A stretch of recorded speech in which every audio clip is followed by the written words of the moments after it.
I retired and bought a villa deep in the forest, my first real home in 40 years. No traffic, no neighbors, just the sound of wind brushing through cedar trees and the echo of my own heartbeat. After my husband passed, peace was all I wanted. But peace doesn't last long when greed has your phone number. That afternoon, my daughter-in-law Rachel called. Her voice was calm, too calm. "Julia," she said, "my parents are moving in with you. The villa's too big for one person. If you don't like it, just give me the keys and go back to the city." I remember standing there, phone in hand, staring at the glass windows that caught the afternoon light. My $3.5 million dream home, suddenly treated like spare space for strangers. I didn't argue. I didn't shout. I just smiled. Because people like Rachel don't understand silence. They only understand consequences. I decided that if her parents were so eager to move in, they would find exactly what they were looking for. Before we continue, please subscribe to the channel and tell me what time it is where you are now. The villa keys felt heavier than they should have. I held them tightly, knowing they would soon unlock more than just a door. The real estate agent kept talking about sunlight, insulation, and security systems. I only heard the word quiet. He said this villa was a rare find. 3 acres of forest, a view of the lake, glass walls that caught morning light. I nodded, pretending to listen, but my thoughts were elsewhere. My husband used to say, "Design is about knowing when to stop adding." Maybe life was the same. You stop collecting people who drain you. You stop explaining peace to those who mistake it for loneliness. He handed me the keys with a practiced smile. "It's a big place for one person," he said. I smiled back. "That's exactly why I'm buying it." He didn't understand. Most people don't. When you spend decades fixing other people's structures, you forget to build your own. As I stepped outside, the air smelled like pine and rain. The villa waited at the edge of the map, part sanctuary, part mirror. I felt my shoulders loosen for the first time in years. No calls, no deadlines, no voices asking for one more revision, just me, a blueprint of my own making, and the sound of the wind waiting to fill it. The car door shut softly behind me. It sounded like closure. The road to the villa curved through the forest like a memory, quiet, familiar, a little uncertain. I drove with the windows down, letting the wind brush my face. Each mile peeled another layer of the city away. Billboards turned to trees. Noise faded into birdsong. My reflection in the rearview mirror looked different, older, calmer, maybe even lighter. I passed a gas station where couples argued beside vending machines, and I thought about how many times I'd waited for someone else's piece to include me. Not this time. This drive was mine. Every curve felt like a boundary being redrawn. At the halfway mark, rain began to fall, thin, patient, almost musical. I slowed down, watching droplets slide across the windshield. The forest thickened, green and alive.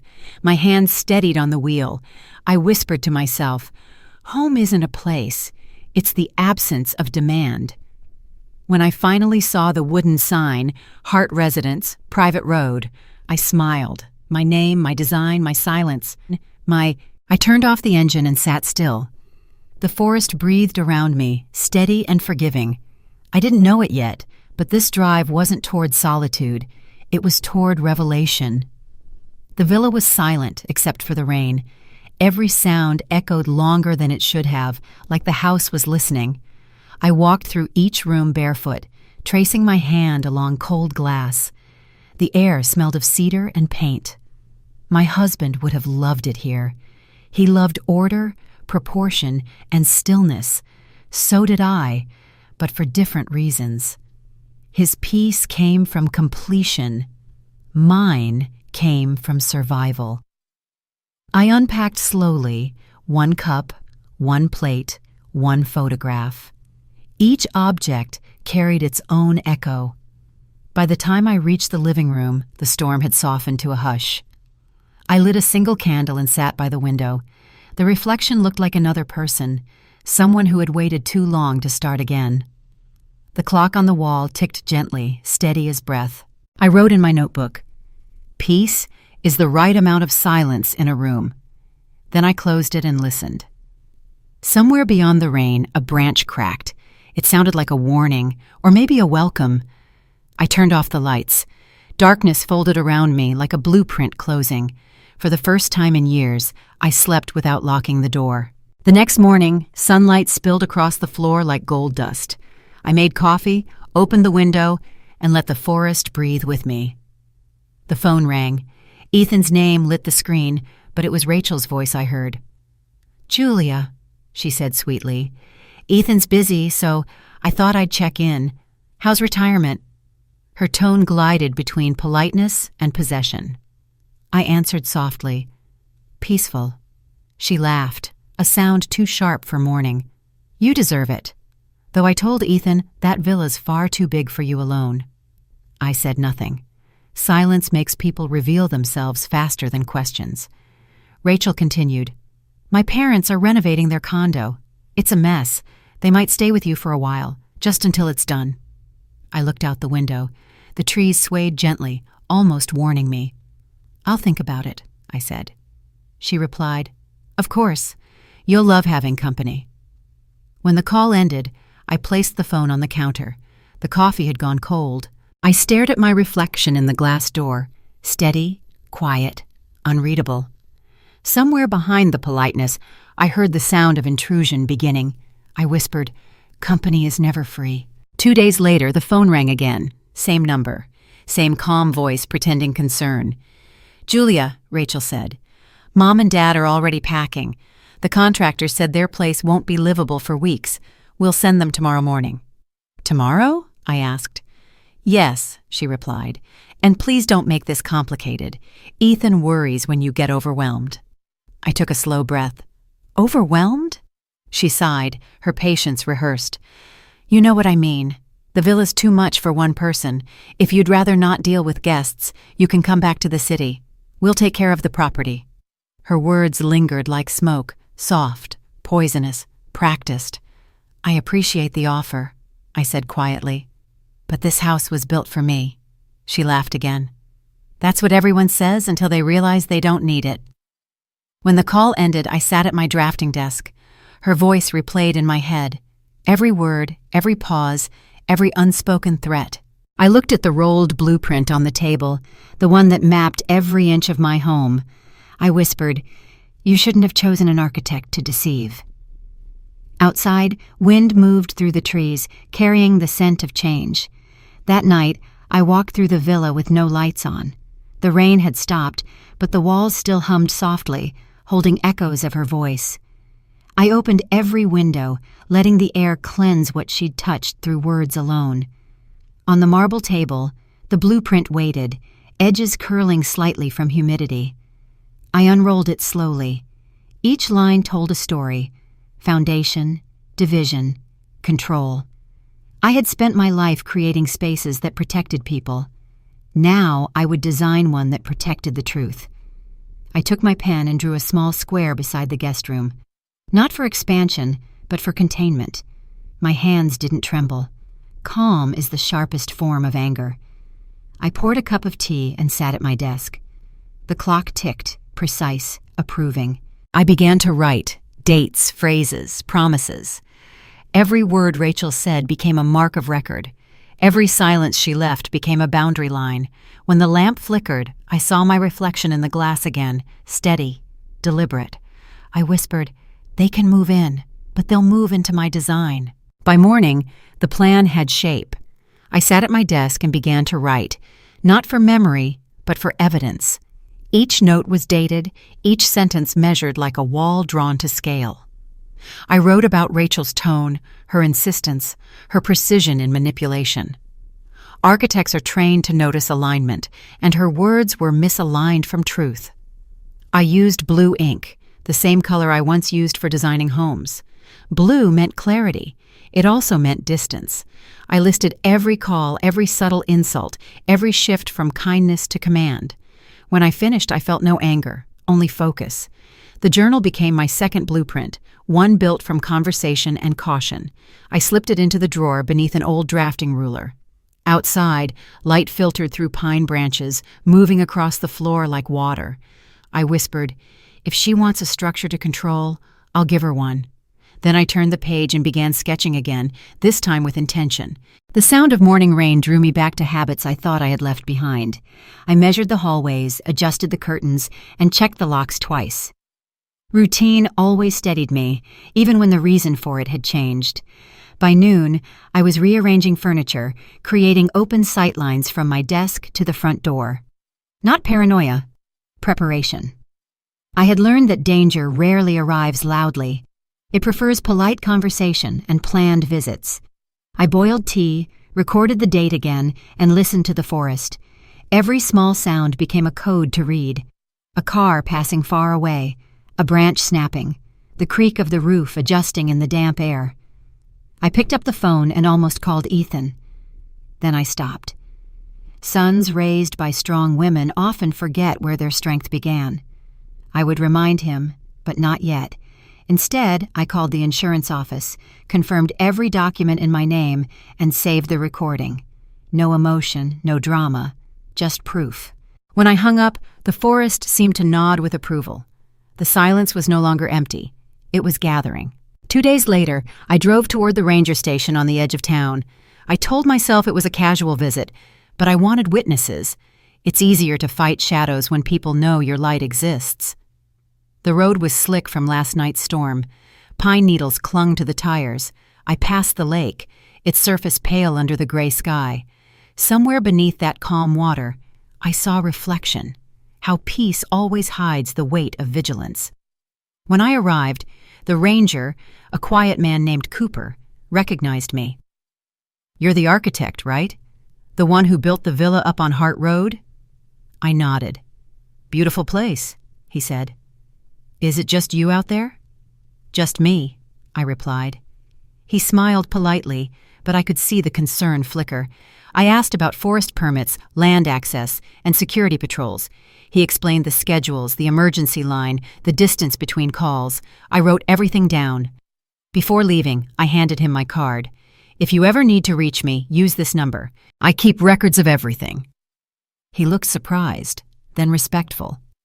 Driving home, I felt calmer. Safety isn't always protection. Sometimes it's recognition. Someone now knew I existed beyond the trees.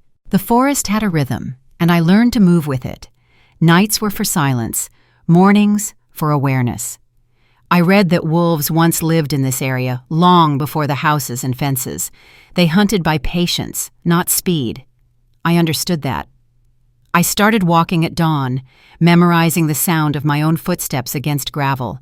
Each echo told me how close I was to the villa, how sound traveled, where it disappeared. Knowledge replaces fear faster than courage ever can. Sometimes I caught movement between the trees, a flash of gray, maybe just mist. But it taught me something. The watcher is never alone. I returned each time with a clearer sense of pattern. One morning, I saw a trail of paw prints by the edge of the garden, faint but deliberate. I traced them until they vanished into the underbrush. The forest gave lessons without speaking. That night, I wrote in my journal, "Predators don't always come from the woods. Sometimes they call first." The next day, I placed an extra set of locks on the guest room door, not out of fear, but foresight. The wolves were coming. They just wore better shoes. After a week of uneasy calm, I decided to install cameras. Not for paranoia, but for memory. Truth needs witnesses, and technology remembers better than people do. The store clerk asked if I lived alone. I nodded, and he smiled awkwardly, pretending not to pity me. I didn't need pity. I needed proof. Back at the villa, I placed each camera carefully, one near the entryway, one facing the garden, another in the hallway. Precision mattered. Every angle, every shadow, every reflection would matter later. I set them to upload automatically to a private cloud. If someone erased the past, I would still have it stored elsewhere. While I worked, rain began to fall again, soft and rhythmic. I liked that sound. It covered thinking. I paused and looked out through the glass wall. The forest swayed gently as if keeping my secret. That night, the feed blinked once and stabilized. I watched my own reflection on the monitor. Calm, sharp, unflinching. I whispered, "Now I'm not the only one watching." The next morning, I printed a small sign and placed it by the door. Smile, you're on record. It wasn't for safety. It was a declaration. The forest had eyes now, and so did I. 2 days later, I found a strange delivery on the porch, a large package wrapped in brown paper, no return label. Inside was a bag of raw meat, cold and leaking. I stared at it for a long time. Wolves wouldn't send gifts. People would. I cleaned the porch slowly, every motion deliberate. Fear didn't come, calculation did. I checked the camera logs and watched the footage. At 3:12 a.m., headlights appeared briefly, then disappeared. The plate was unreadable. Outside, the wind picked up, strong enough to rattle the shutters. I let it in, opening the front door wide, the scent of pine mixed with iron. I stood there, letting the cold wrap around me. "This isn't intimidation," I whispered. "It's confirmation." Someone had crossed from imagination into action. That's when plans stop being defense and start becoming architecture. I threw the meat into the woods and watched it vanish into darkness. The forest knows how to handle what's rotten. By dawn, I made my decision. I packed a small bag, documents, journal, flash drives. The cameras could watch the villa while I stepped away. Control sometimes means distance. The road out was slick and silver under early light. I didn't look back. Reflections were already stored. My first stop was the bank, where I secured the deed, titles, and account statements in a safety box. The clerk asked if everything was all right. I smiled and said, "It will be." Next, I drove to the sheriff's office, left an envelope marked "For record purposes only." Inside were photos, dates, and recordings, enough to make any accusation traceable. They didn't need to believe me. They only needed to file it. Before heading home, I parked by the lake, the one that mirrored the villa's roofline. The surface was calm, unbroken. I thought of my husband again, how he taught me that foundations must be stronger than walls. When I returned that evening, nothing had changed, but I had. Every sound, every shadow, every whisper of wind now carried meaning. Preparation had become presence. I turned on the lights, poured tea, and wrote a single line. "They think I'm alone. Let them." That night, the house woke me before dawn. The motion sensor light flickered near the entryway. I rose quietly, barefoot on the cold floor, and listened.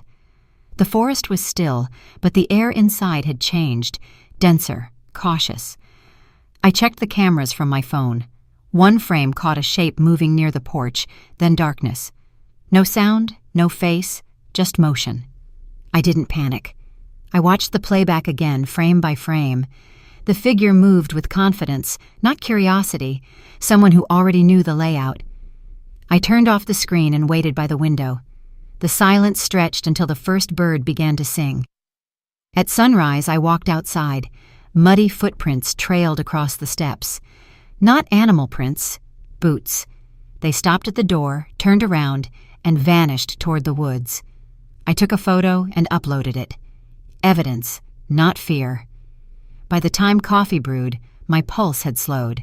The villa had been entered, if not physically, then symbolically. I understood the message. Boundaries were being tested. That's what predators do before they strike. I sat at my desk and wrote one sentence in my journal. The door remains closed, but the hunt has begun. At noon, a black SUV rolled up the driveway. 2 people stepped out, Vivian and Thomas Callahan, Rachel's parents. Smiles painted across their faces like signatures on forged documents. "Julia," Vivian called, waving as if this were a reunion, not an invasion. "We hope you don't mind.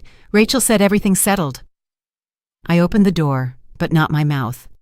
Silence is a gate stronger than iron. They carried suitcases past me, thanking me for my kindness before I'd given any.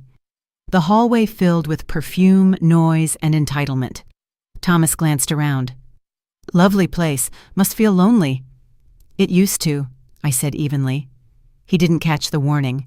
They unpacked quickly, claiming the larger guest room. By dinner, Vivian had filled the kitchen with her voice. Every cabinet opened, every drawer examined. The house groaned under their presence. That night, I sat at my drafting table, rewriting the lines of my home. The wolves had arrived, but this forest and this house were still mine. By morning, the invasion felt complete. Vivian moved through the villa like it was her inheritance, rearranging books, commenting on every detail. Thomas complained about the temperature, the mattress, the view. Their comfort depended on my discomfort. At breakfast, Vivian smiled. "Rachel says we should make ourselves at home. She'll be visiting soon." I stirred my tea slowly. Of course. Inside, my heartbeat was steady. Panic is wasted energy when precision works better. I excused myself and walked to the garden. Every step was deliberate. I breathed the way I used to before presenting blueprints to a board. Slow, controlled, calculated. Back inside, I checked the cameras again. The feed was perfect. Every room framed, every voice recorded. The wolves had no idea the forest had eyes. That evening, I called Martin Hale, my old lawyer. I told him I wanted to update my property documents. He agreed to meet later that week. His voice carried curiosity, but not doubt. After the call, I poured wine and watched the sunset through the glass wall. The reflection of their laughter drifted from the kitchen. I raised my glass toward it and whispered, "Keep laughing."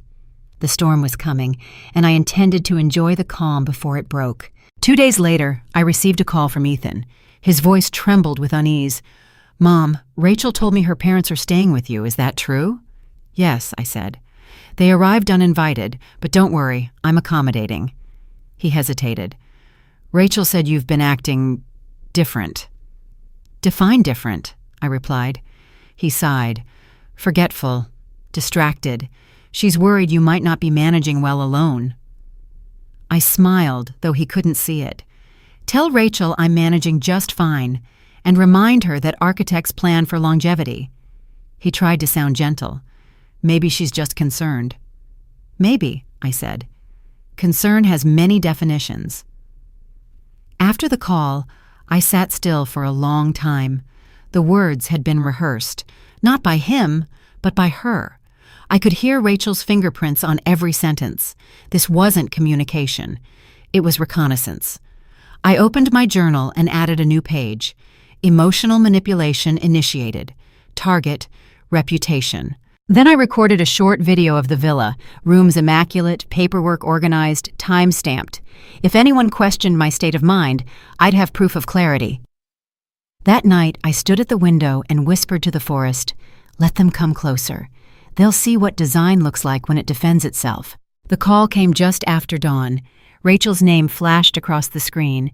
I answered on speaker and set the phone beside my teacup. Her voice was sharp, trembling with anger. "How dare you record my parents without permission?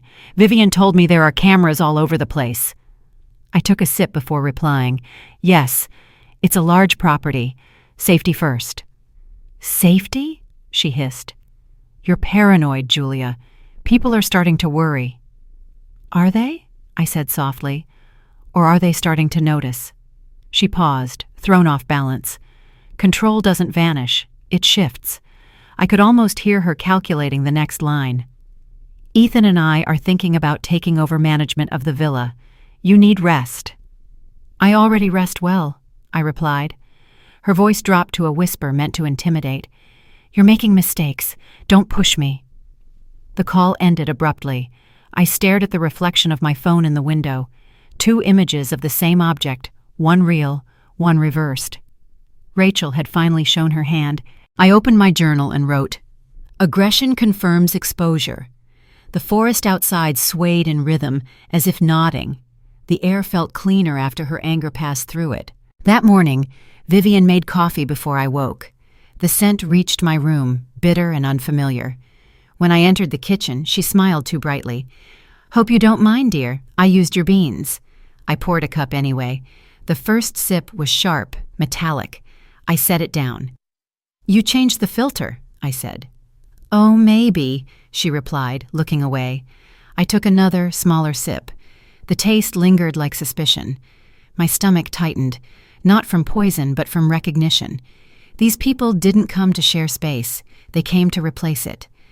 I excused myself and went to the sink, letting the water run until the cup overflowed. Vivian chatted behind me, pretending not to notice. Her voice droned on about Rachel's generosity, about how family looks after family. I looked out the window. The forest was still, but I saw movement near the edge of the lawn, a single crow landing on the fence, watching. That was when I realized something simple. They weren't careless. They were confident. And confidence is what exposes people in the end. I poured the rest of the coffee down the drain, washed the cup twice, and smiled. "Lovely morning," I said. Vivian agreed, unaware that I'd already stopped tasting anything she served. The next day began quietly, the kind of quiet that hums beneath thought. I sat at my desk before sunrise, the pages of my journal open, the pen waiting. Habit had turned into ritual. Every morning I wrote what I saw, what I heard, what I suspected. The act steadied me, like aligning beams before they set. Today's entry began with the coffee. I described the metallic scent, the tone of Vivian's voice, the tremor that wasn't fear, but strategy. Then I added Rachel's fury from the day before. Emotions become patterns when written down enough times. I labeled each event with a date and an observation, motives visible through convenience, hostility disguised as help, testing boundaries complete. When sunlight touched the glass, I placed the pen down and read everything back aloud. Words have weight when spoken in empty rooms.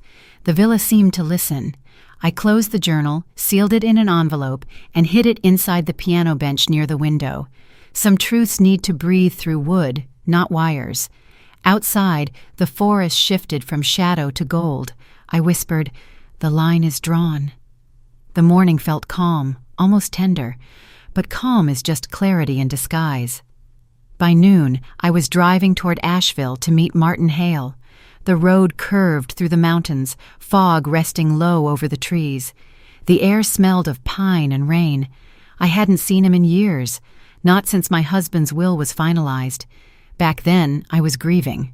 Now, I was calculating. His office looked the same, orderly, modest, everything labeled. Martin greeted me with a handshake that lasted long enough to remind me he still saw details most people missed. "Julia," he said, "you look composed." "I've had practice," I replied. We sat across a polished oak desk. I showed him my ledger, the photographs, the audio clips stored on my drive. He studied them silently, his brow tightening with each file.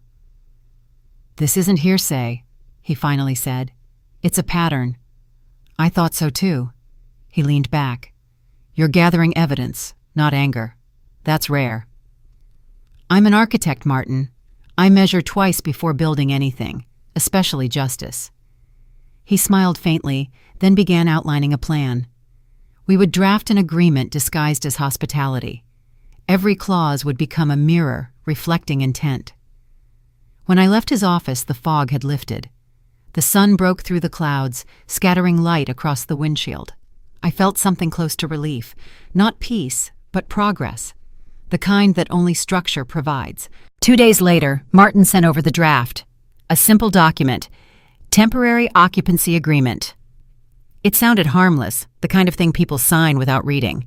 But hidden within was a clause crafted to define ownership by conduct. If the guests caused undue distress or attempted property interference, their right to remain would be voided immediately, with legal recourse favoring the homeowner. A quiet trap disguised as civility. I printed the papers and placed them neatly on the marble counter. That evening, Vivian wandered in, curious. "What's this?" she asked, touching the top page. "Just a standard document for guests," I said evenly. "Martin insists I keep everything formal now." She smiled, pretending not to read, and called Thomas to sign beside her. Their signatures landed like footprints in wet cement, permanent, unaware. After they left the kitchen, I ran my fingers over the ink, pressure still warm. I folded the papers and sealed them in an envelope marked filed. That night, I stood by the window. The forest shimmered in moonlight. Somewhere beyond the trees, an owl called. I whispered to the dark, "Blueprint complete." And for the first time in weeks, I slept deeply. Not because I was safe, but because the foundation had finally been poured. The following morning, I began recording every detail as if preparing a case study. Photographs of signed pages, timestamps of their arrivals, video clips of their arrogance. My husband once said, "Design demands precision." I applied it to evidence instead of architecture. I created folders labeled by date, each one containing images and notes. Nothing emotional, only structural. When Vivian complained about the thermostat or Thomas raised his voice, I logged it.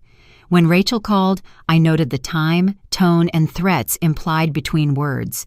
It wasn't obsession, it was preservation. In the afternoon, I scanned every file and uploaded duplicates to cloud storage. Then I locked physical copies in a safe behind the bookshelf. Layers protect integrity, walls protect peace. When I finished, I brewed tea and looked at the clock. Tick-tock steady, certain. The house had rhythm again. The forest wind brushed against the windows like applause. That night, I wrote a single line in my journal. If justice is to stand, it must be built brick by brick. A week later, I overheard Thomas in the hallway on his phone. His voice was low but hurried. "I told you the money's coming. Once the paper's clear, we'll be fine." Then silence, then anger.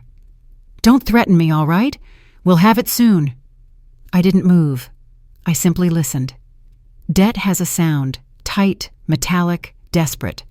When he hung up, I stepped away before he turned. That evening, I watched them through the reflection on the glass wall. Their faces looked different under pressure, cracked, restless. Later, Rachel called, her tone brittle. "Mom, can we access the villa fund temporarily? Just for a transfer. You'll get it back, of course." I smiled. Of course. That night, I reviewed every clause in the document Martin had drafted. It covered misuse, fraud, even intent to deceive, all legal, all binding.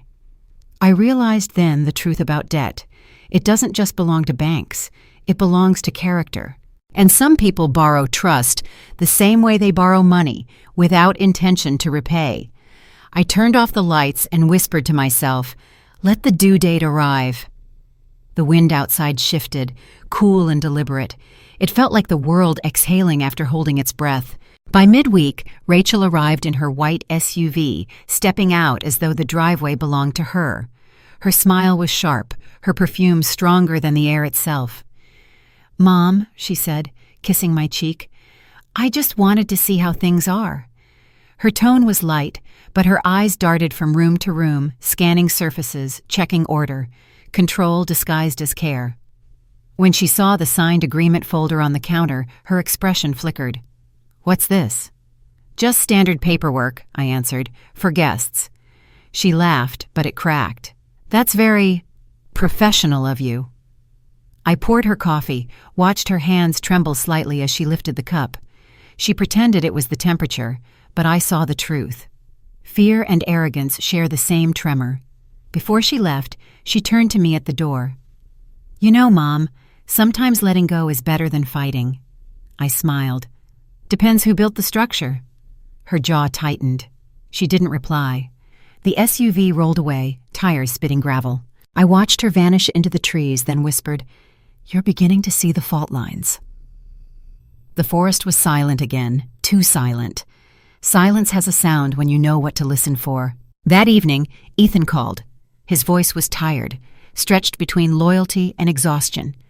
"Mom, Rachel says you're making things hard for everyone. Maybe just let them stay a little longer." "I didn't invite them," I said. "I know," he sighed, "but they're family." "Are they?" I asked. The question hung like smoke between us. He hesitated, guilt heavy in his breath. "You're both important to me. I just don't want conflict." Conflict. That word again. The language of people who choose comfort over truth. I heard Rachel whisper something in the background. He lowered his voice, ashamed. "She's just under pressure right now. Finances, maybe. I can't explain." "You don't have to," I said. "The explanation is already living in my house." He exhaled sharply. "Mom, please don't make this worse." "I'm not making it worse, Ethan. I'm documenting it." There was silence. Then a faint sound, his hand covering the phone, Rachel's voice rising, angry. He hung up without another word. I stared at the dark screen. Suns are built like bridges until someone decides to shake the foundation. Outside, thunder rolled in the distance. I whispered to the empty room, "He'll break before she does." But sometimes, breaking is what reveals where truth begins. The next morning, I found Thomas pacing the living room, papers in hand. He didn't notice me at first. When he did, he tried to smile. "Julia, do you know if Rachel mentioned anything about investments?"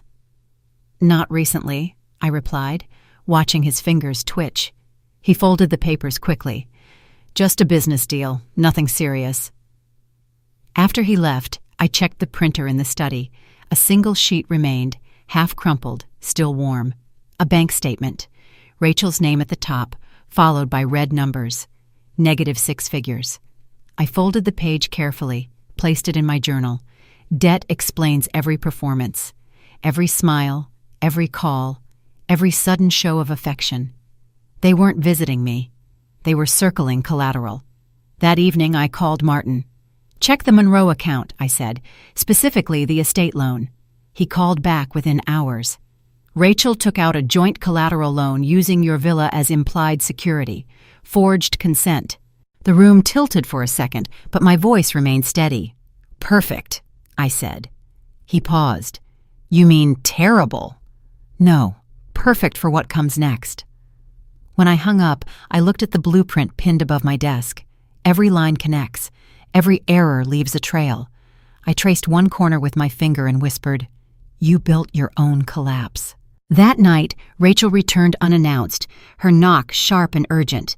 When I opened the door, she was trembling, but her voice stayed controlled.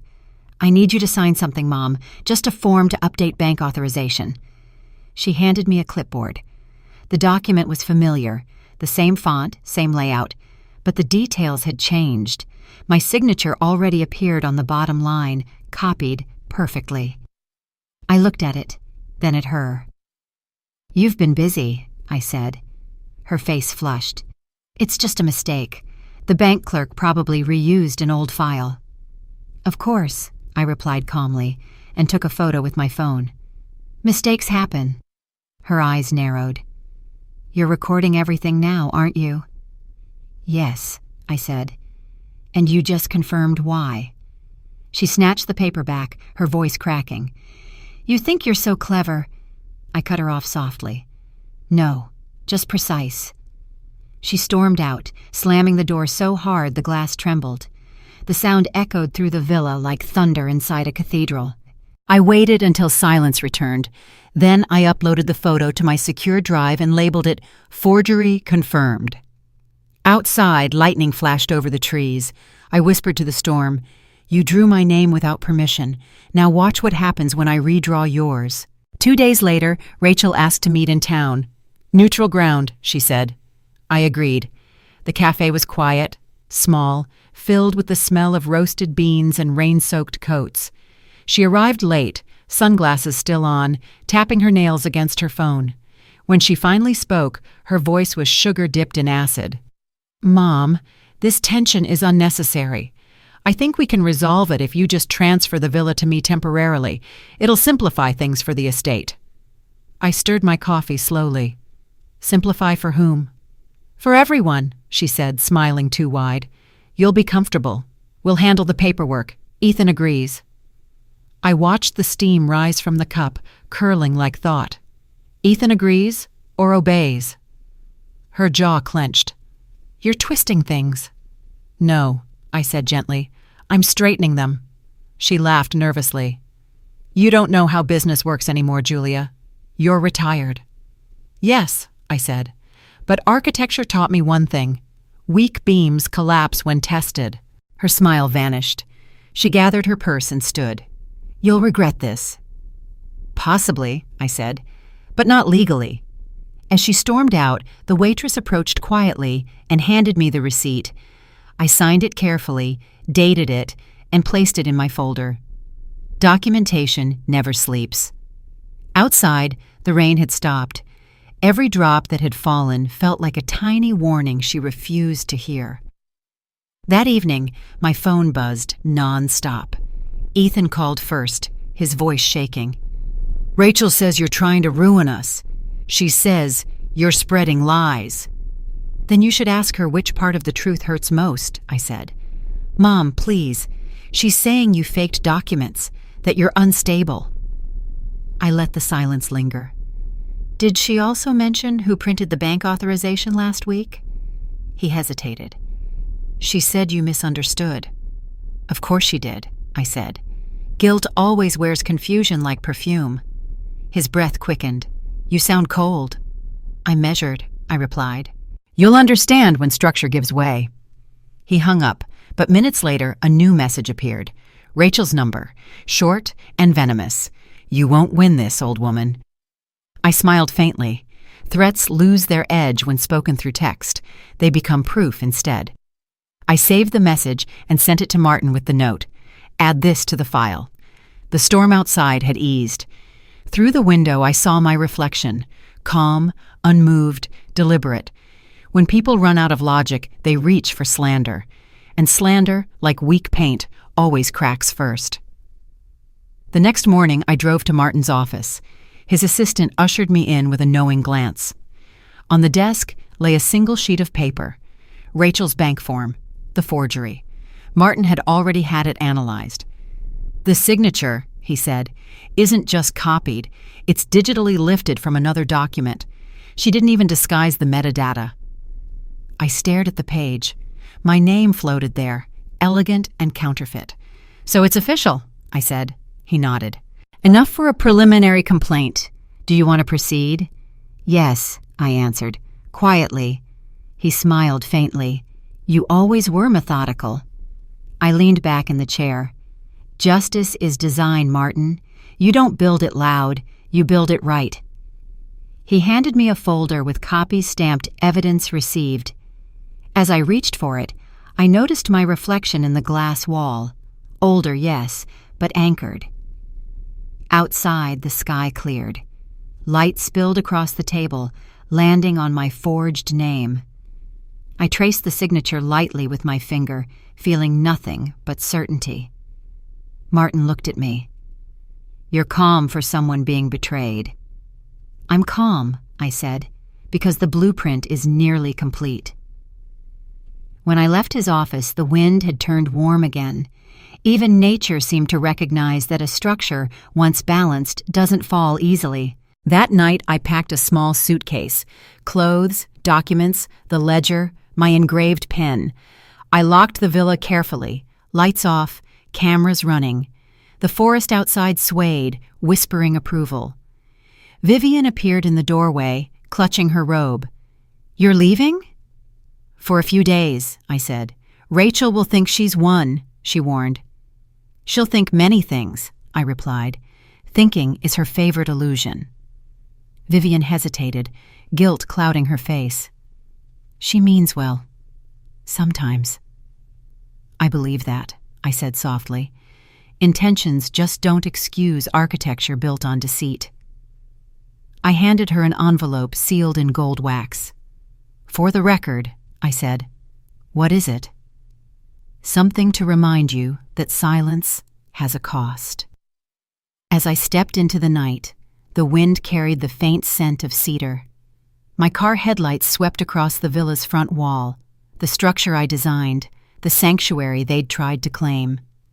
I drove away slowly, the gravel crackling beneath the tires like applause.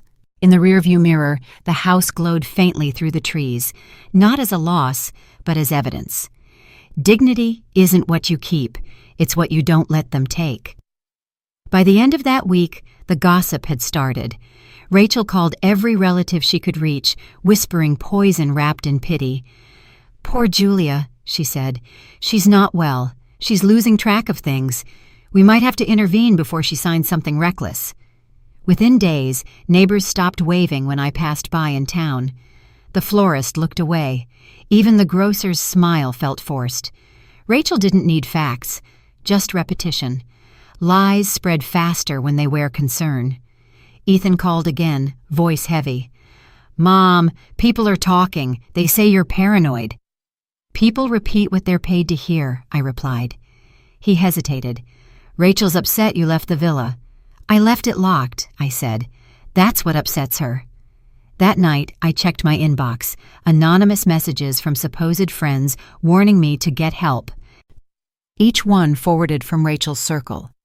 Every email became another line in my ledger. I poured a glass of water, calm, deliberate. For every rumor she planted, I would plant a fact. For every whisper, a document. Reputation was her weapon. Paper was mine. I sat at my desk and began typing the email that would anchor everything. A digital cornerstone for the truth she feared most. The war she started with gossip would end in signatures. I composed my message slowly, each word chosen like a brick placed in a wall.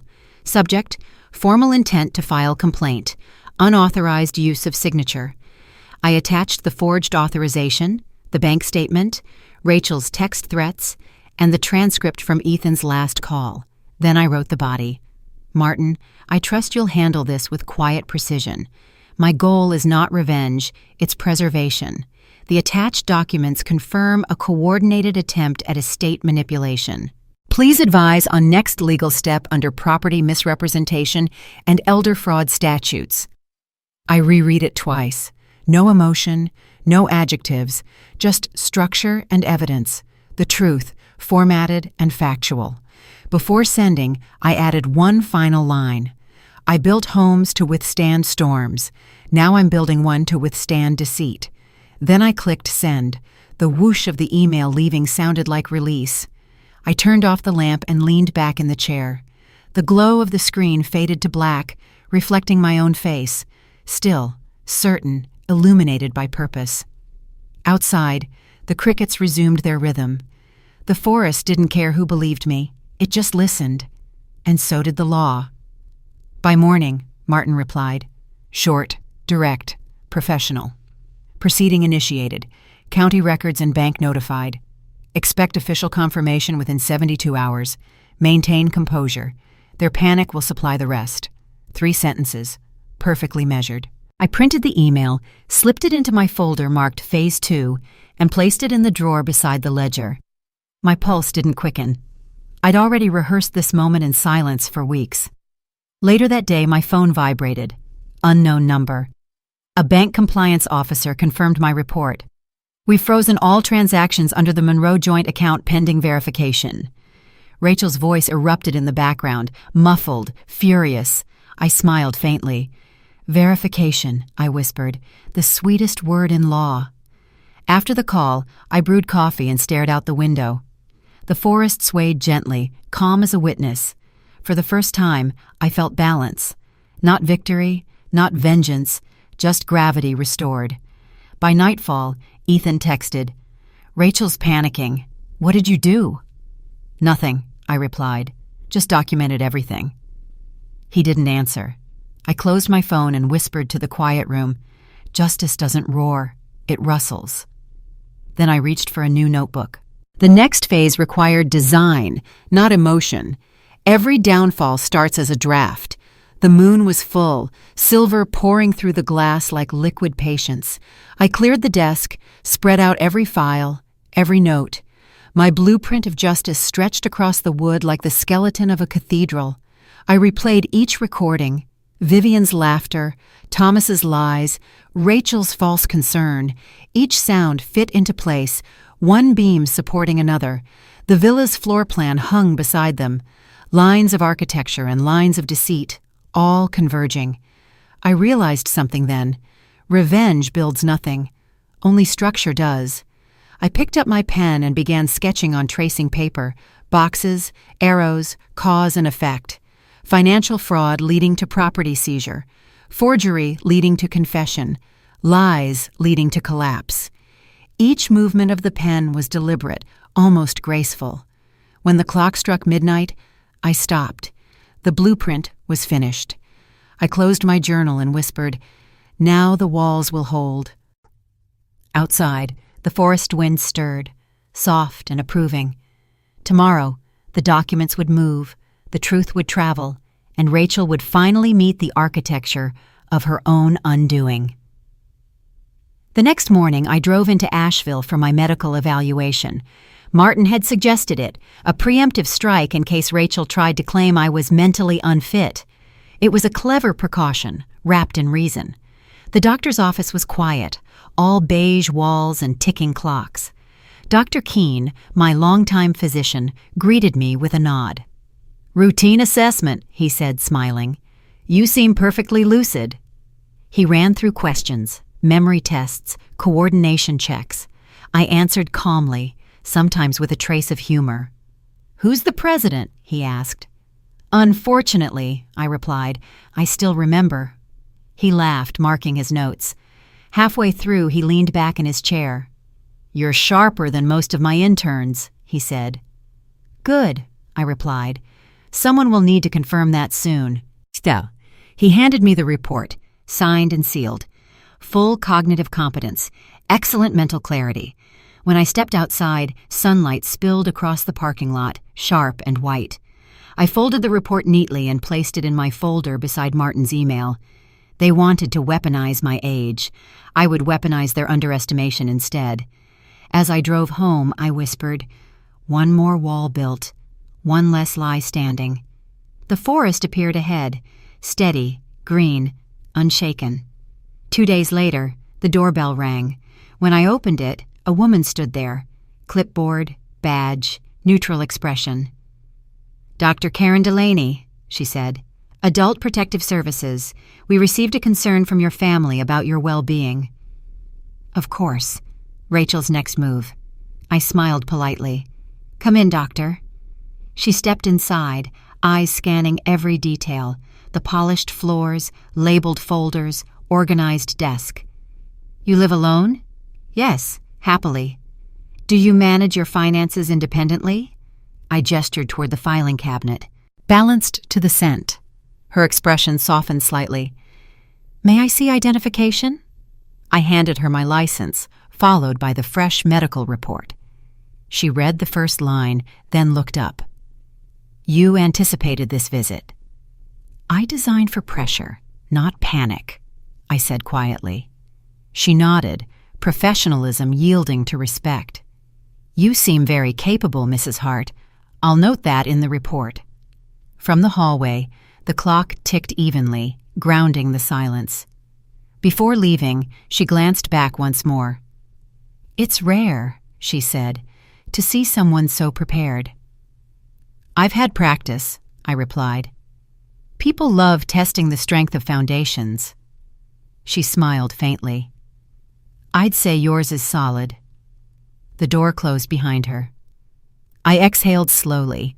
One accusation neutralized, neatly documented. Outside, the wind shifted direction, soft, affirming. Rachel's plan had just fractured under the weight of proof. By evening, Rachel's fury erupted again. My phone lit up with her number. I answered, calm. "How dare you embarrass me with that inspection?" she screamed. "I didn't request it," I said. "You did." "You're playing games, Julia. People are starting to think you've lost it."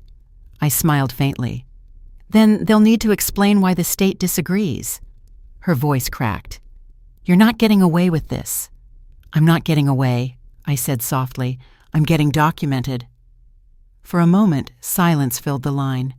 Thick, electric. Then she hung up. I stared at the screen and saved the call recording, each word another brick in my structure. Later that night, I wrote a short entry in my journal. Every lie creates its own echo. All I do is record the sound. The villa was quiet again. Only the forest breathed outside, steady and alive. Rachel's accusations had turned against her, bouncing off walls built from truth.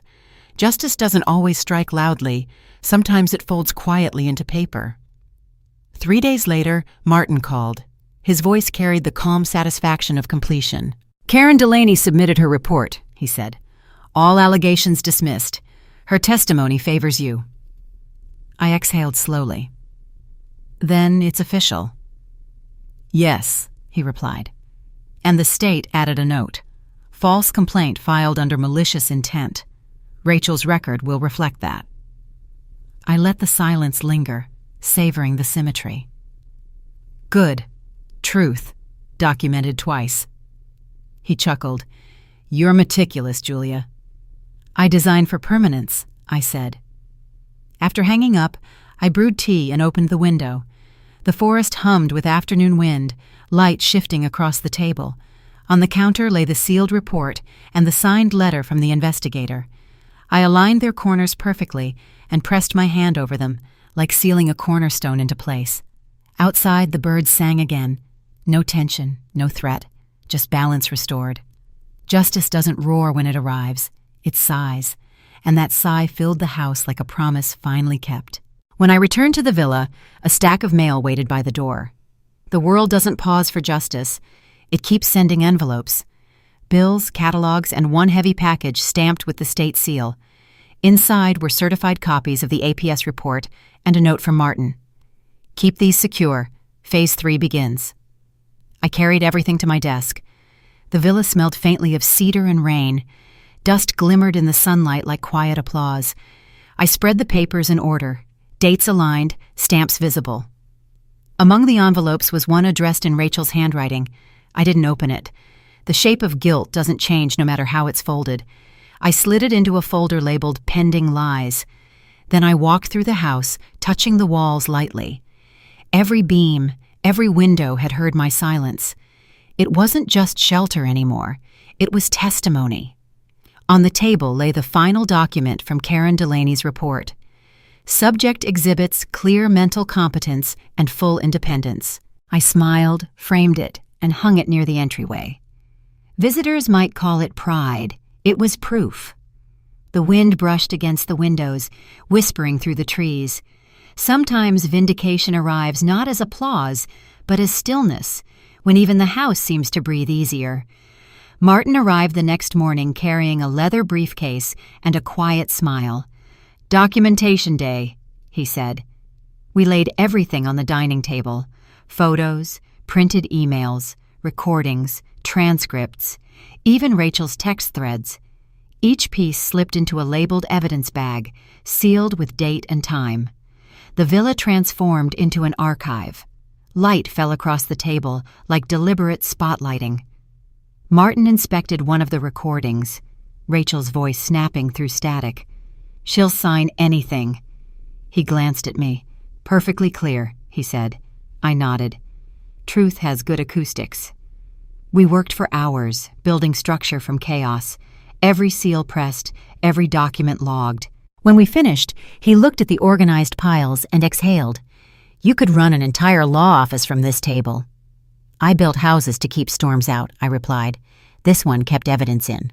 He smiled. "Federal Fraud Division will love this."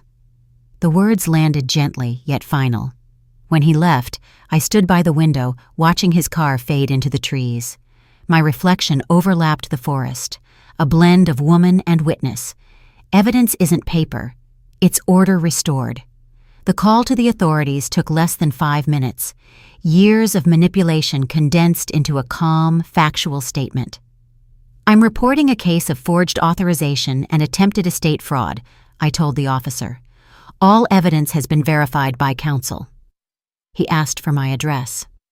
When I said it, the Hart Villa, Golden Trail Road, there was a pause. "We've heard rumors about that case," he said. "Rumors travel faster than proof," I replied, "but proof arrives eventually." Within hours, an investigator from the Financial Crimes Unit called back. I sent digital copies through encrypted transfer. Each file uploaded with the same quiet satisfaction as bricks locking into place. By evening, I received confirmation. Case received, under federal review. I sat in the kitchen with a cup of tea, staring at the steam curling upward. The house felt lighter, like a lung exhaling after months underwater. On my notepad, I wrote one sentence: "Justice submitted, pending verification." Then I underlined it twice. Outside, the forest wind shifted direction again. It didn't whisper anymore. It hummed, and that hum carried through the walls like approval. The agents arrived 3 days later, early morning, unmarked sedan in the driveway. 2 men and 1 woman, all polite but efficient. "Mrs. Hart," the lead agent said, showing credentials. "We're here regarding the Monroe estate complaint." I invited them inside. The scent of coffee filled the air. Martin joined shortly after, folder in hand. He guided them to the dining table, our courtroom of order. One agent examined the evidence bags. "Everything cataloged?" "Down to the minute," I said. They played Rachel's recordings, reviewed financial statements, compared signatures. The female agent nodded slowly. "Forgery confirmed. Intent evident." "Will there be charges?" I asked. "There already are," she replied. "Federal wire fraud and property misrepresentation. We're freezing all connected assets." Through the window, sunlight flickered across the trees, cutting through the morning mist like verdict light. Ethan's name surfaced once, briefly. "He's cooperating," the agent said. "Seems unaware of the depth." I felt a strange calm. Then maybe he'll finally see the structure she built. When they left, Martin turned to me. "You realize this is national jurisdiction now?" "Yes," I said. "The higher the ceiling, the louder the echo." He smiled faintly. "You're remarkable." "No," I answered. "Just precise." Outside, the sound of engines faded, replaced by the steady rhythm of wind. Justice had changed scale, but silence still carried the weight. When the investigation hit the news, Rachel's composure shattered. Her name appeared on screens, her perfect smile replaced by an arrest notice and a headline that read, "Local woman faces federal inquiry over forgery allegations." She called me within an hour, her voice trembling between rage and desperation. "Mom, you have to fix this. They froze everything. Our accounts, Ethan's salary, even the car lease. This is humiliating." I listened quietly, letting the silence press against her panic. "I didn't freeze anything, Rachel. You did." Her voice cracked. "You think this makes you noble? You're ruining your own family." "No," I said softly. "I'm rebuilding what you tried to ruin." She sobbed, breath shallow, voice collapsing. "Please, I'll make it right. I didn't mean for it to go this far." "Intentions are blueprints too," I said. "And yours were flawed." She hung up without another word. The line went dead, but her fear lingered like static. I set the phone down, opened my ledger, and wrote, "When deceit collapses, it always blames gravity." The forest outside was calm, the kind of calm that follows a storm. Justice doesn't need to chase. It waits, still and steady, until truth walks home on its own.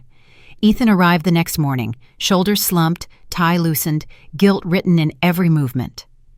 He stood in the doorway, avoiding my eyes. "They took Rachel's passport," he said quietly.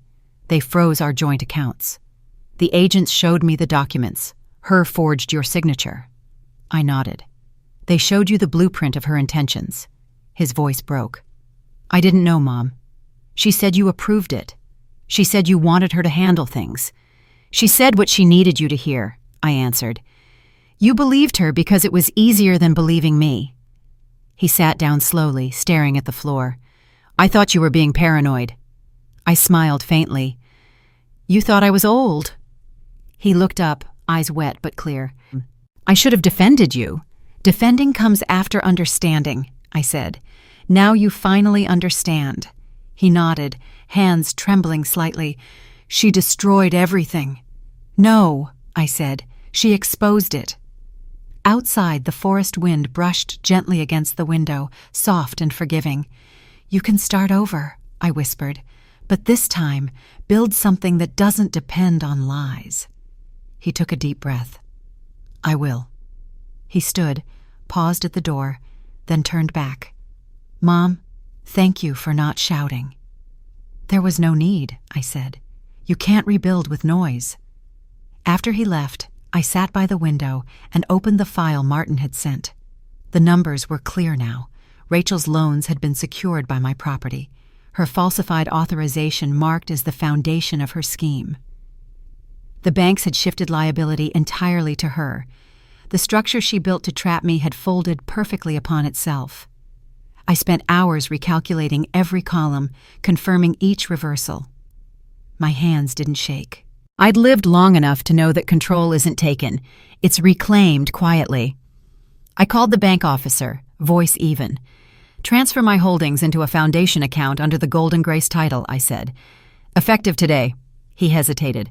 "Mrs. Hart, that shields you completely from claimants." "That's the goal," I replied. When the transfer was complete, I sat back and watched the light shift across the floor, golden and deliberate.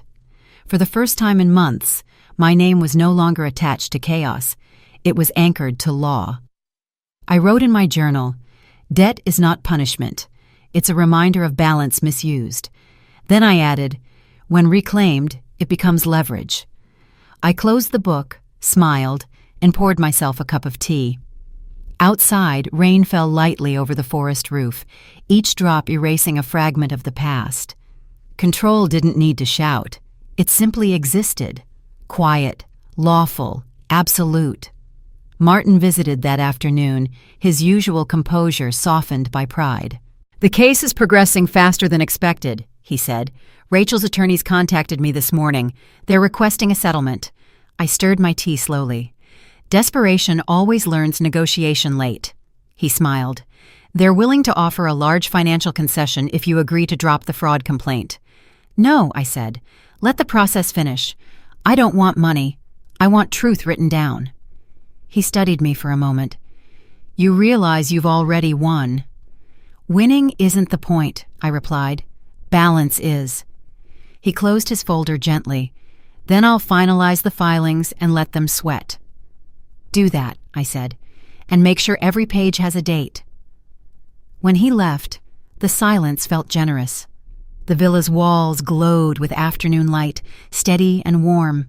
I walked through each room slowly, touching the frames, the tables, the blueprint pinned above my desk. It no longer represented defense, it represented order. Leverage, I realized, isn't pressure. It's stillness. It's knowing that the truth no longer needs your voice. It speaks through documents, through time, through the quiet certainty of structure. Rachel arrived unannounced 3 days later. Her once perfect hair was tangled, her tone stripped of power.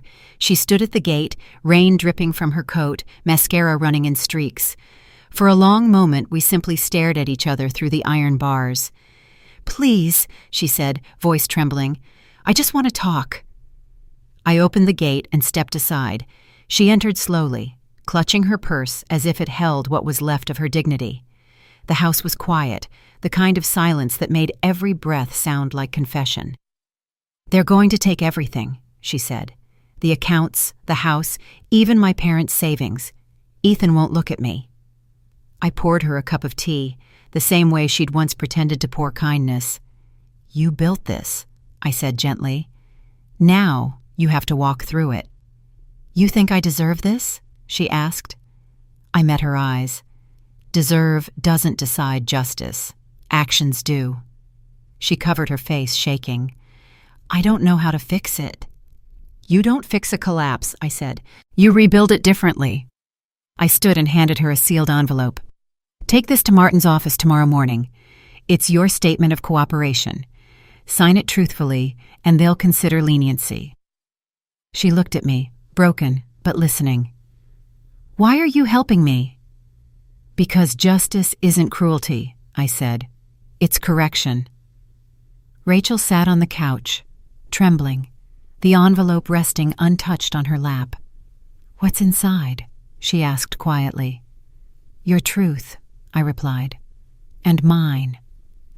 She hesitated before opening it. Inside was a letter addressed to the authorities, already typed but unsigned. I'd written every detail in her own words, words she'd once spoken, words she'd denied later. The letter confessed to the forgery, the manipulation, and the fraud. It also described Ethan's innocence and her parents' ignorance. It was not revenge, it was release. "You can change it," I said, "but if you sign it exactly as written, you'll protect your family from further prosecution." She looked at me, stunned. "You'd still protect them after all this?" "Not them," I said. "The structure that comes after." She turned the pages slowly, reading her crimes in clean black ink. The silence stretched, heavy and fragile. Finally, she whispered, "It's all true." "Then the truth deserves your signature," I said. She wiped her eyes, nodded once, and slid the letter back into the envelope. "I'll deliver it." "Do it early," I said. before courage changes its mind. As she stood to leave, I saw something rare in her eyes. Remorse. Faint, but real. "Thank you," she whispered. "Don't thank me," I said. "Thank consequence." When the door closed behind her, the house fell still again. Only the clock ticked, slow and patient, marking the return of order. I sat by the window, watching the rain blur the glass, listening to the sound of water striking earth. There was no satisfaction in what had happened, only balance, like a beam finally realigned. For the first time, I allowed myself to feel tired. The past months had carved lines into my reflection, each one a measure of restraint. I walked to my desk, opened the drawer, and took out the folder labeled Blueprint of Justice. Inside were copies of every document, every photograph, every timestamp. It was both weapon and monument. I placed my hand over it and whispered, "You did your work." Then I looked around the room, the framed medical report, the sealed evidence bags, the quiet proof of truth built carefully over time. None of it had required shouting. None of it had demanded cruelty. Justice, I thought, was never meant to humiliate. It was meant to restore silence. My eyes blurred, not from sorrow, but from the release that follows endurance. I let the tears fall quietly. They touched the edge of the paper, soaking into the record of my fight. Then I closed the folder and smiled faintly. The storm outside began to fade. The forest exhaled, and so did I. 2 days later, Martin called. "It's over," he said. "Rachel signed the cooperation statement. The prosecutors will recommend a reduced sentence in exchange for full testimony." I exhaled, closing my eyes. "Good. That's her beginning." "There's more," he added. "The Monroe assets you recovered, they're offering to transfer them fully to you as part of the restitution order." I smiled faintly. "I don't want them." "Julia, it's a substantial sum," he said. "You earned every dollar of it back." "No," I replied. "I reclaimed my name. That's worth more." He paused, then asked, "What should I tell them?" "Tell them to donate it to the Golden Grace Foundation. Use it to protect others like me." Silence stretched across the line before he said softly, "You really built this from blueprints of forgiveness." "No," I said, "from blueprints of order." After we hung up, I sat on the porch, the air clear and light. The forest shimmered under the late sun, every leaf alive again. The world felt uncluttered, finally straightened. I whispered to the wind, "Justice is never loud, it simply aligns." And in that alignment, I found peace. Quiet, but undeniable. Morning light filtered through the trees as I packed a small suitcase. The villa, once a battleground, now felt like a cathedral, hollow, yet sacred. I left the windows open so the air could move freely, carrying away what no longer belonged. On the kitchen counter, I left the framed report, the pen Martin had given me, and a single note. "For whoever lives here next, remember, the walls remember honesty." I walked outside, locking the door one last time.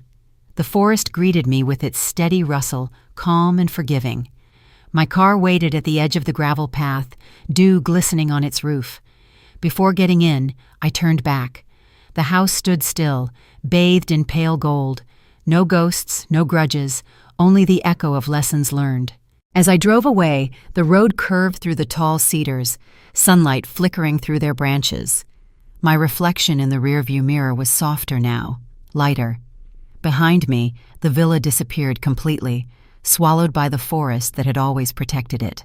Ahead, the open road shimmered, endless and clean. I whispered, "Some endings don't close, they open." The morning after I left the villa, the headlines spread like fire across every screen. Federal agents execute warrants in Charleston estate fraud case. Photos of Rachel and her parents, escorted by officers, filled the news feeds. Their eyes told the story better than any article could. Shock, disbelief, collapse. I sat in a roadside cafe miles away, stirring my coffee slowly as the TV replayed the footage. The reporter's voice was calm, almost detached. Authorities confirm the arrests follow months of investigation initiated by Mrs. Julia Hart. The patrons around me watched, whispering. None of them recognized me. That anonymity felt like air. I turned off the screen with a remote on the counter. "Enough," I said quietly. Justice had already spoken. The law would now carry the rest of the weight. I looked out the window at the rain pooling along the street, each ripple erasing a fragment of what once was. For the first time in years, I didn't need to prove anything. I'd already documented it. Justice didn't need my eyes anymore. It had its own. From Martin's report, I learned that Rachel didn't fight long. The first interrogation broke her facade entirely.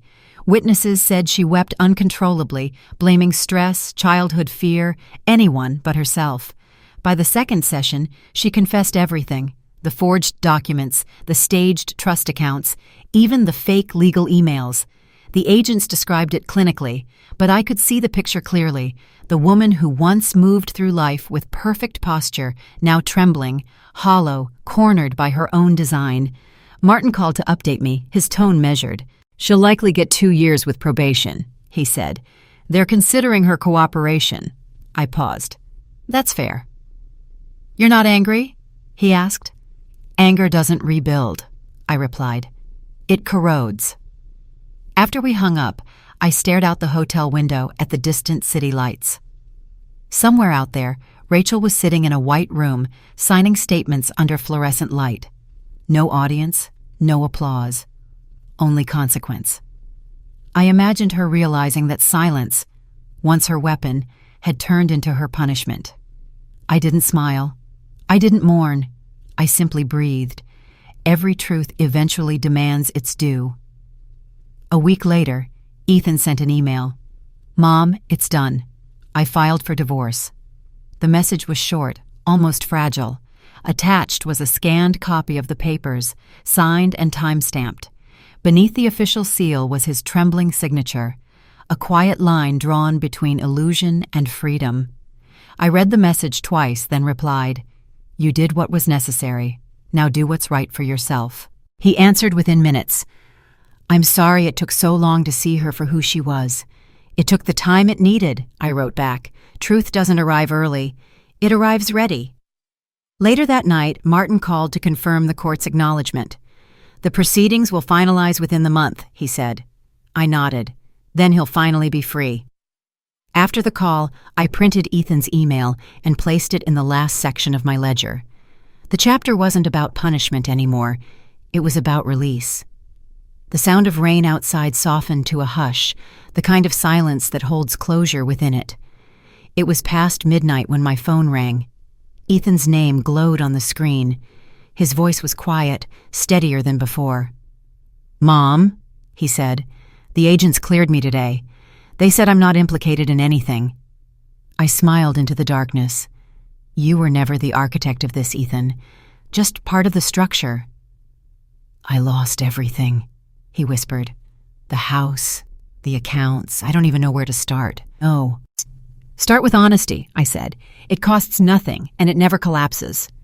He was silent for a while. "I don't deserve your forgiveness." "Forgiveness isn't earned," I said. "It's understood." I could hear him breathing, fragile but real. "Do you still want to see me?" "Always," I answered. "But not until you see yourself first." He gave a soft laugh, half relief, half grief. "I don't know how you stayed so calm." "Architecture teaches patience," I said.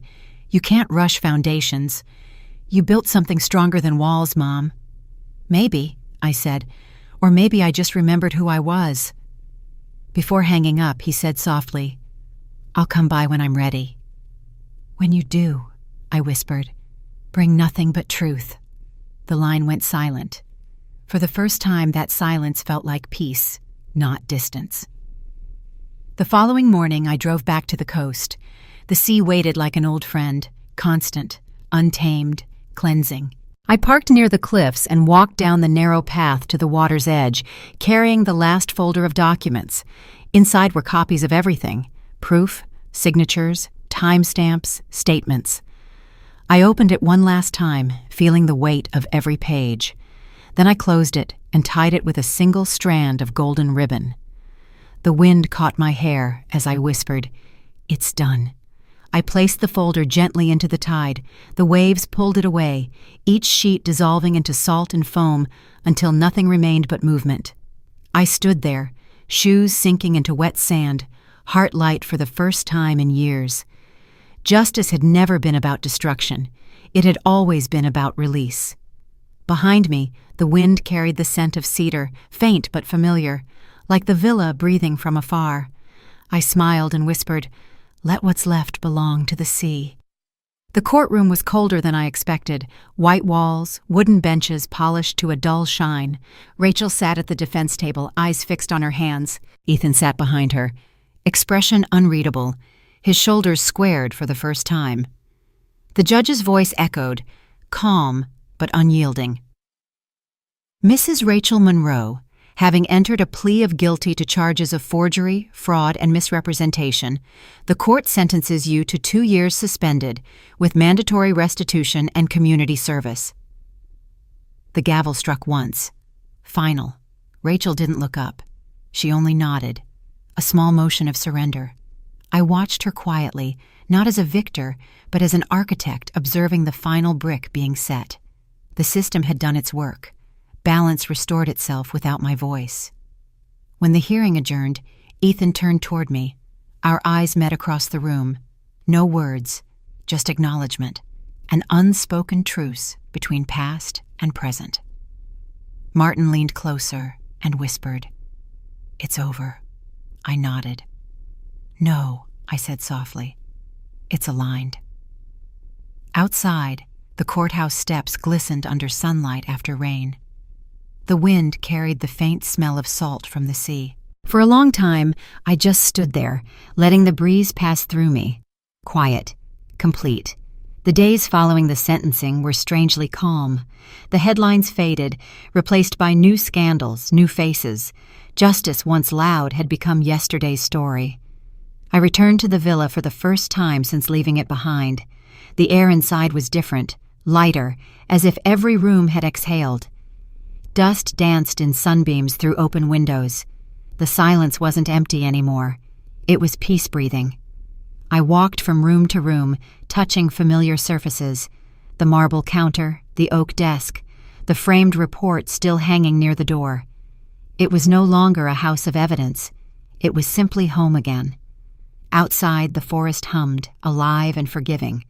I sat on the porch, listening to the rhythm of leaves. Somewhere in the distance, an old church bell rang. Its sound carried through the valley, steady, patient, final.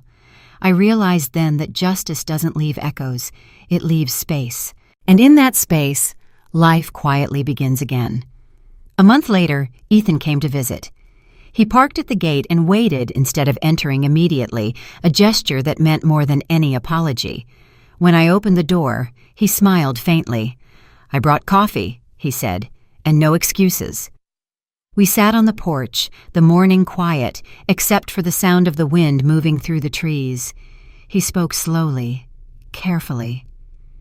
"I've started working again. Smaller projects. Nothing big, but honest." "That's big enough," I said. He nodded, eyes glistening. "I wanted to thank you for not giving up on me." "Mothers don't give up," I said. "They just wait for their children to see the blueprint." He laughed softly. "You always speak like an architect." "Because life," I said, "is built, not guessed." We watched the light shift across the trees. It felt like forgiveness, not loud or tearful, but structural, steady. When he left, he hugged me for the first time in years. No words, just warmth. And for once, silence meant everything. Months later, the Golden Grace Foundation opened its doors in Charleston, a quiet building of white stone and glass surrounded by magnolia trees. The plaque outside read, "For those who lost to deceit but found strength in truth."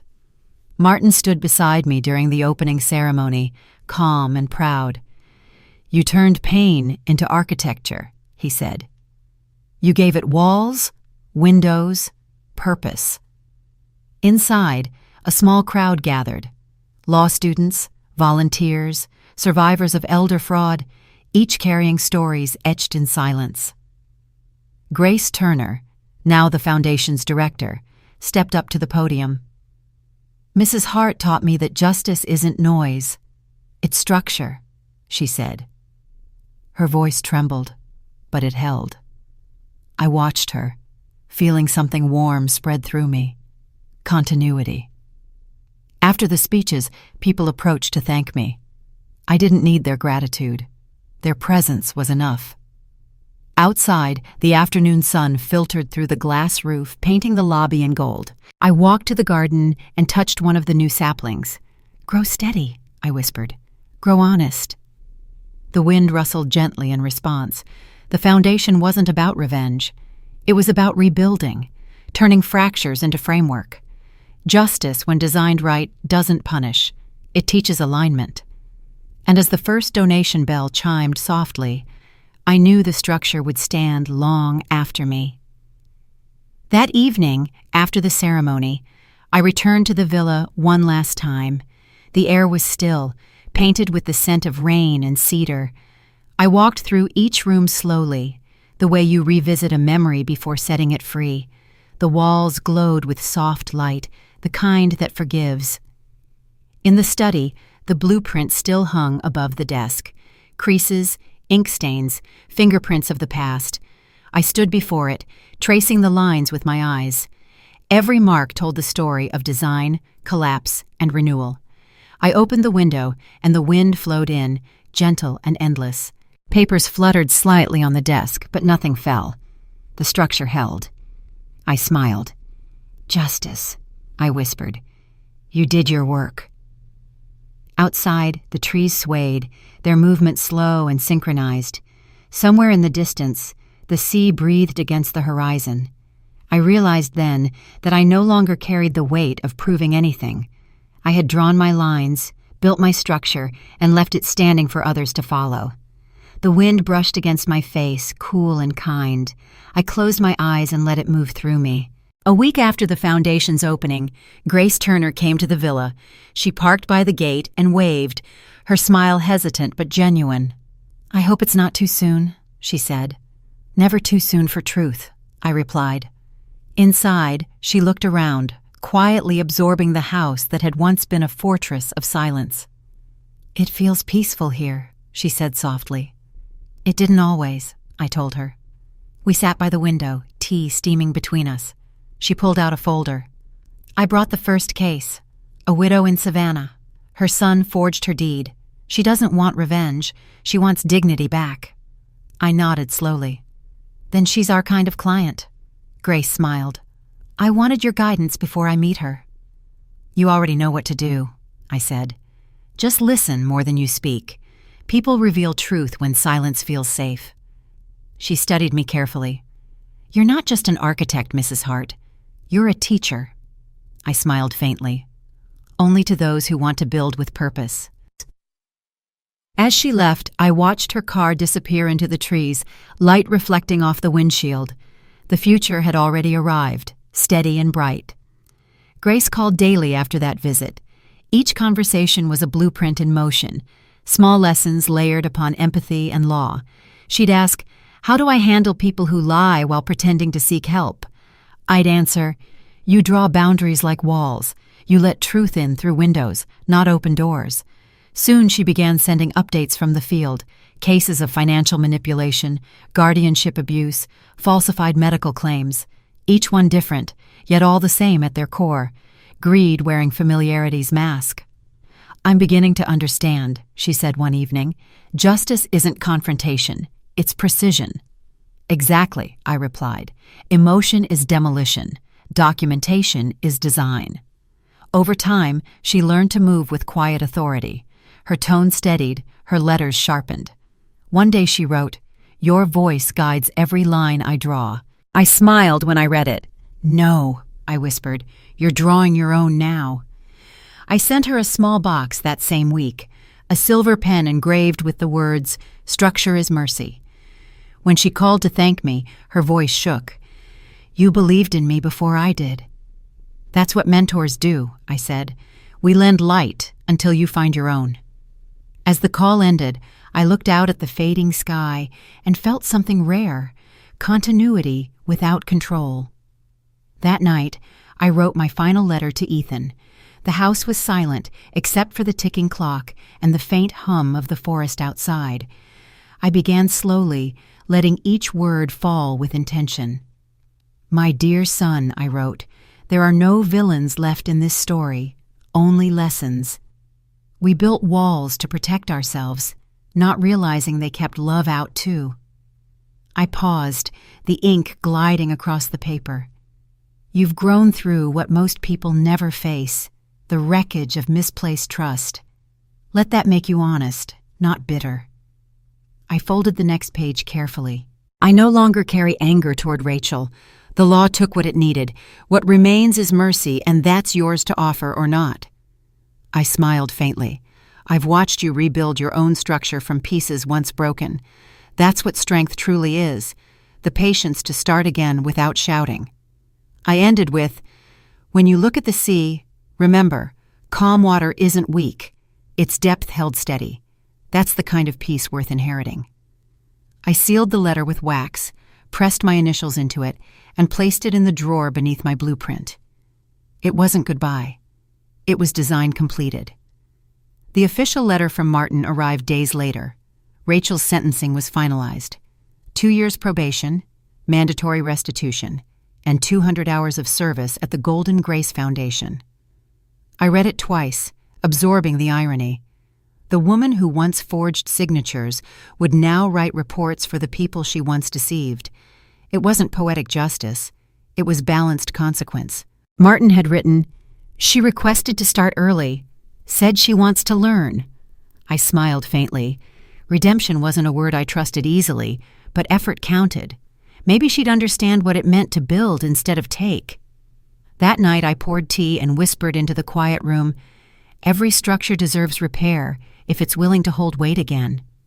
The wind rustled outside, soft and approving. For the first time, I didn't see Rachel as an enemy, just another fractured beam finally learning its purpose. Spring returned to the villa, bringing color where there had once been shadow. The garden bloomed with roses and hydrangeas, their scent drifting through the open doors. I spent mornings pruning carefully, each snip deliberate. Gardening was just architecture in softer form, planning, trimming, guiding growth toward balance. As I worked, I noticed new shoots near the fence line, wild but resilient. I decided to leave them. Not everything needed control. Grace visited often, bringing updates and laughter. Sometimes Ethan joined, helping with the soil, his hands steady, his silence comfortable. Together we built a rhythm, a kind of harmony that didn't require words. One afternoon, Grace asked, "Do you ever think about the past?" I looked at the flowers, glowing in the light. "Only as reference," I said. "Never as residence." She smiled and wrote it down. I laughed softly. "Don't quote me. Just live it."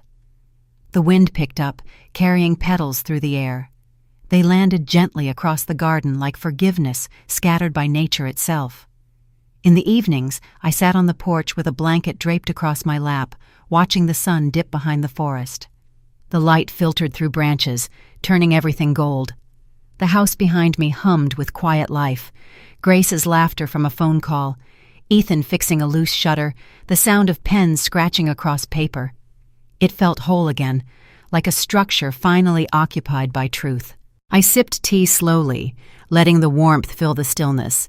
From this view, I could see the path that led down to the lake, where years ago I'd first sought solitude. Back then, I thought peace was absence. Now I knew better. Peace was presence, of honesty, of clarity, of calm earned. The wind rose softly, brushing my hair and stirring the chimes. They rang clear, like acknowledgement. I closed my eyes, breathed deeply, and smiled. Every wall, every scar, every silence had built this moment. Tonight, the villa feels timeless. The lamps cast soft halos on the walls. The air carries the faint scent of rain and cedar. I sit at my desk, the same one where it all began. The papers, the plans, the quiet endurance. The blueprint still hangs above me, now faded around the edges. It no longer represents defense. It represents truth recorded. I open my journal and write, "Justice isn't a storm. It's architecture that survives weather." My pen moves slowly, tracing closure into words. Forgiveness isn't a favor to others. It's maintenance of the soul. I look toward the window where moonlight filters through the glass. In its reflection, I see both the woman I was and the one I became. They nod to each other in silent agreement. Every trial had been a measurement, every decision a brick laid toward this calm. I close the journal and whisper, "You did it right this time." The forest outside sways gently, branches moving like slow applause. I lean back in my chair, letting stillness settle. It's not victory that fills me. It's equilibrium, the kind that hums quietly beneath everything that stands. Morning light enters softly through the window, scattering gold across the room. I wake to the sound of wind brushing through the trees, steady and kind. The house feels alive, breathing alongside me. I walk through the hallway, touching each wall as if thanking it for surviving. On the table rests my last letter, addressed to no one and everyone. Justice isn't revenge. It's memory, written down properly. I leave it open, not sealed, because truth should always remain reachable. Outside, Grace's car arrives. She steps out with papers in hand, her eyes bright. "The foundation got its first national grant," she says. "It's growing." I smile. "Good. Build slow. Build true." We sit for a while on the porch, sipping coffee, watching the wind dance through the trees. "You think it's over?" she asks.